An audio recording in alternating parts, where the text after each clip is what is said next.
하나님의 은혜와 평강이 여러분의 가정과 삶의 자리에 함께 하시기를 축복합니다. 오늘 우리에게 주신 하나님의 말씀은 누가복음 14장 15절로부터 24절까지의 말씀입니다. 함께 먹는 사람 중에 하나가 이 말을 듣고 이르되 무릇 하나님의 나라에서 떡을 먹는 자는 복되도다 하니, 이르시되 어떤 사람이 큰 잔치를 베풀고 많은 사람을 청하였더니 잔치할 시각에 그 청하였던 자들에게 종을 보내어 이르되 오소서 모든 것이 준비되었나이다 하매, 다 일치하게 사양하여 한 사람은 이르되 나는 밭을 샀음에 아무래도 나가 보아야 하겠으니 청컨대 나를 양해하도록 하라 하고, 또 한 사람은 이르되 나는 소 5겨리를 샀음에 시험하러 가니 청컨대 나를 양해하도록 하라 하고, 또 한 사람은 이르되 나는 장가 들었으니 그러므로 가지 못하겠노라 하는지라. 종이 돌아와 주인에게 그대로 고하니, 이에 집주인이 노하여 그 종에게 이르되 빨리 시내의 거리와 골목으로 나가서 가난한 자들과 몸 불편한 자들과 맹인들과 저는 자들을 데려오라 하니라. 종이 이르되 주인이여 명하신 대로 하였으되 아직도 자리가 있나이다. 주인이 종에게 이르되 길과 산울타리 가로 나가서 사람을 강권하여 데려다가 내 집을 채우라. 내가 너희에게 말하노니 전에 청하였던 그 사람들은 하나도 내 잔치를 맛보지 못하리라 하였다 하시니라. 아멘. 오늘 본문 말씀은 예수님께서 안식일에 한 바리새인 지도자 집에서 식사하실 때 하신 말씀의 일부분입니다. 오늘 우리가 읽은 본문을 이해하려면 그 앞에 기록된 사건들을 잠시 살펴보아야 합니다. 예수님은 안식일에 바리새인의 집으로 식사 초대를 받으셨는데 예수님 앞에는 수종병 든 사람이 있었습니다. 바리새인들은 예수님께서 안식일이라도 사람의 병을 고쳐주실 것을 의도적으로 알고 그 자리를 마련한 것이었습니다. 예수님은 병자를 고쳐주시고는 안식일 규례에 대한 교훈을 말씀해 주셨습니다. 그리고 예수님은 식사 자리에 초대된 사람들이 높은 자리를 선택하여 앉는 것을 보시고는 초대받을 때에는 겸손하게 끝자리에 앉으라 라고 말씀하셨습니다. 또 초대하는 사람에게는 다른 사람을 초대할 때에 되갚을 능력이 없는 가난한 사람들과 몸 불편한 사람들을 초대하여 은혜를 베풀라라고 말씀해 주셨습니다. 갚을 것이 없는 자들을 대접하게 된다면 의인들의 부활이 이루어질 그날에 보상을 받을 것이라고 약속의 말씀도 주셨습니다. 이 말씀을 듣던 한 사람이 이렇게 말하였습니다. 무릇 하나님의 나라에서 떡을 먹는 자는 복되도다. 그는 자신이 당연하게 하나님 나라 잔치에 참여할 사람이라고 여겼던 사람이었습니다. 이를 계기로 예수님께서는 한 가지 비유의 말씀을 베풀어 주셨습니다. 그것이 바로 오늘 우리가 읽었던 본문의 내용입니다. 한 사람이 큰 잔치를 베풀고 많은 사람을 초대하였습니다. 잔치의 시간이 다가오자 이 사람은 종들을 보내어서 잔치 준비를 마쳤으니 이제 오라라고 전가를 보내게 되었습니다. 그런데 초대받은 사람들은 이런저런 핑계를 대고 잔치에 참여하지 아니하였습니다. 그중 한 사람은 밭을 샀기 때문에 나가서 보아야 한다라고 대답하였고, 또 한 사람은 소를 5겨리 사서 시험해 보아야 하므로 갈 수 없다라고 답변을 주었습니다.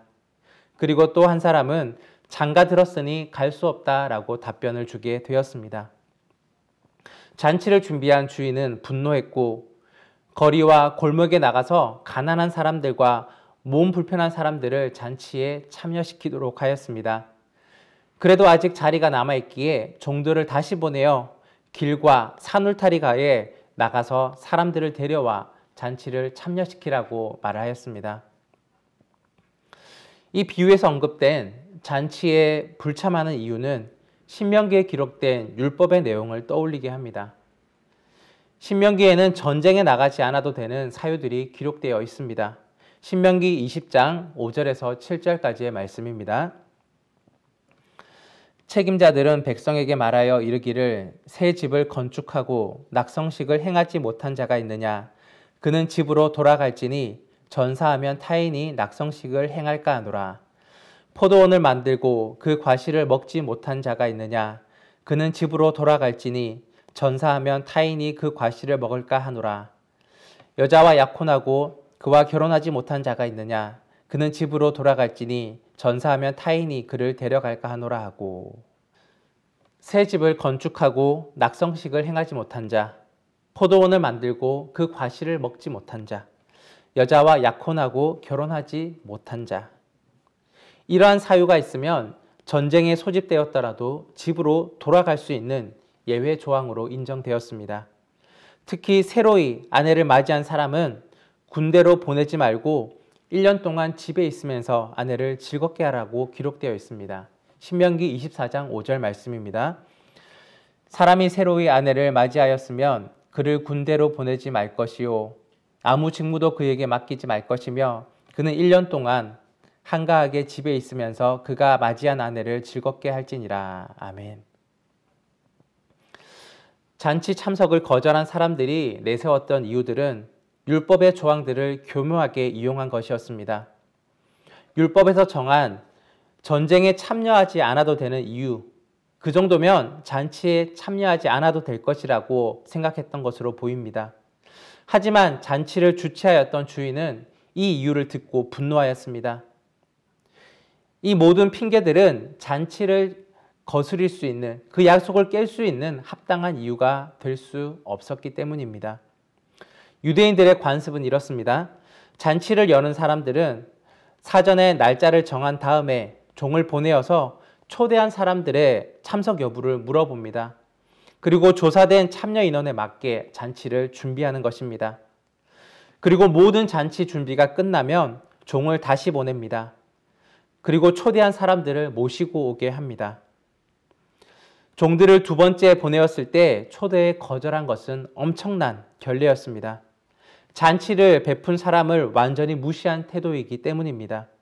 이것은 마치 선전포고와도 같은 무례였습니다. 비유의 이야기는 두 번째로 종들을 보내었을 때 그때 초대를 거절한 장면을 기록하고 있습니다. 주인은 완전하게 무시당했습니다. 잔치에 초대된 사람들은 모두 변명을 대고 초대를 거절하였습니다. 이들은 율법의 내용과 비슷하고 그럴싸해 보이는 변명을 하였지만 전혀 주인을 납득시킬 수가 없는 내용이었습니다. 밭을 사든지 소를 사든지 결혼을 하든지 무엇을 하였든지를 중요하지 않습니다. 이들은 잔치에 참석하기로 이미 약속이 되어 있었던 사람들입니다. 정말 그 변명한 일들이 잔치보다 더 중요한 일정이었다면, 만약에 어쩔 수 없이 그 일정이 겹쳤다면 첫 번째 초대에 수락하지 말았어야 했습니다. 하지만 이들은 잔치가 준비된 모든 준비가 끝난 그 당일에 그 약속을 깨트렸던 것이었습니다. 예수님은 바리새인의 지도자가 초대한 그 식사의 자리에 모여있는 그 모든 사람들을 염두에 두고 이 말씀을 베푸셨습니다. 식사 자리에 있는 사람들은 사회적으로 높은 지위와 많은 재산을 가지고 있었고 율법을 잘 알고 또 그것을 지킨다고 여겨지는 사람들이었습니다. 무엇보다 아브라함의 자손이었으며 하나님의 율법과 약속의 땅을 물려받은 사람들이었습니다. 스스로를 향하여서 하나님의 백성이요 하나님 나라의 잔치에 초대받은 사람으로 여기고 있는 그러한 사람들이었습니다. 하지만 정작 이들은 하나님의 잔치를 스스로 저버린 사람들이었습니다. 이들은 하나님 나라보다 세상 나라를 더 사랑하는 사람들이었습니다. 하나님의 은혜를 잊고 교만하게 행동하였고 율법을 교묘하게 이용하여서 하나님의 초청을 거부하였으며 자신의 욕심만을 채우며 살아가는 사람들이었습니다. 결국 이들은 하나님을 무시하며 살아가는 사람들이었습니다. 예수님은 비유를 통하여서 교만하고 자기 욕심을 따르는 자들에게 하나님의 노가 임할 것이며 겸손하게 하나님의 부르심에 응답하는 사람들이 하나님의 잔치의 자리를 대신 채우게 될 것이라고 말씀하신 것입니다. 시내 거리와 골목에 가난하고 몸 불편한 사람들처럼 비천한 사람들이 하나님의 은혜를 입을 것이고 또한 시내 밖의 길과 산 울타리 밖에 있는 사람으로 표현된 외부인들이 하나님의 은혜를 입을 것이라고 말씀하신 것입니다. 이전까지 당연하게 받아들여지던 그러한 사람들은 제외되고 예상치 못하였던 사람들이 하나님의 은혜를 입어 하나님 나라 잔치에 초대될 것이라고 이야기하셨습니다. 그리고 비유의 마지막은 엄중한 경고로 마무리되고 있습니다. 24절의 말씀입니다. 내가 너희에게 말하노니 전에 청하였던 그 사람들은 하나도 내 잔치를 맛보지 못하리라 하였다 하시니라. 아멘. 사랑하는 여러분, 구원의 조건은 혈통이나 지위나 율법의 근거가 아닙니다. 하나님의 초청에 겸손하게 응답하는 것이 구원의 조건입니다. 하나님의 초청에 응답할 기회는 다음에도 있을 것으로 여겨지는, 또 다음에 해도 되겠다는 생각을 버려야 합니다. 하나님의 은혜를 거절하면 그 잔치, 그 초청에 다시는 들어가지 못합니다. 하나님의 초대를 뒤로하고 자기 자신과 세상의 것을 우선시하게 된다면 은혜의 문은 곧 닫히게 될 것입니다. 오직 하나님의 은혜와 그 은혜에 응답하는 사람만이 하나님 나라 잔치에 참여하게 될 것입니다. 예수님께서 비유로 베푸신 말씀은 오늘 우리의 모습을 뒤돌아보게 만듭니다. 우리가 당연하게 여겼던 것에 대하여서 의문을 가지게 합니다. 교회에 다닌다고, 성경 지식이 많다고, 직분을 가지고 있다고 하나님 나라에 들어가는 것이 아닙니다. 이런저런 핑계를 대며 자기 땅의 소유와 또한 자기 행복만을 추구한다면 하나님 나라의 잔치에 들어가지 못하게 될 것입니다. 하나님의 나라는 하나님의 부르심과 그 부르심에 대한 신실한 응답으로 이루어지는 것입니다. 다른 자격 조건이 없습니다. 오직 하나님의 은혜만이 있을 뿐입니다. 사랑하는 여러분, 지금 바로 하나님의 초청에 응답하십시오. 자격 없는 우리에게 주어진 한량 없는 은혜에 감사하며 겸손하게 하나님께 나아가십시오. 그리하여 하나님의 나라의 잔치에 참여하는 참된 복을 누리는 저와 여러분이 되기를 간절히 바랍니다. 기도하겠습니다. 사랑과 은혜의 아버지 하나님, 오늘 귀한 말씀 주심을 감사합니다. 하나님의 잔치가 이미 우리 앞에 이루어졌고 또한 하나님의 은혜의 그 길들이 우리 앞에 놓여 있습니다. 하나님의 그 부르심과 그 초청에 신실하게 응답하며 또한 그 잔치 가운데 나아갈 수 있는 저희들 되게 하여 주옵소서. 오늘을 살아가는 날 동안에 이 땅의 것에 마음을 두는 것이 아니라 하나님의 나라에 마음을 두며 살아가게 해주시고 무엇이 우선순위인지 명확하게 결정하며 하나님 나라를 위한 삶을 살아갈 수 있는 주의 백성들 되게 하여 주옵소서. 오늘의 모든 삶을 주께 의탁드리며 나아가오니 하나님 인도하여 주시고 이 땅에서부터 시작된 하나님 나라를 온전히 완성되는 그날까지 이루어갈 수 있는 저희들 되게 하여 주옵소서. 감사드리며 예수 그리스도의 이름으로 기도드립니다. 아멘.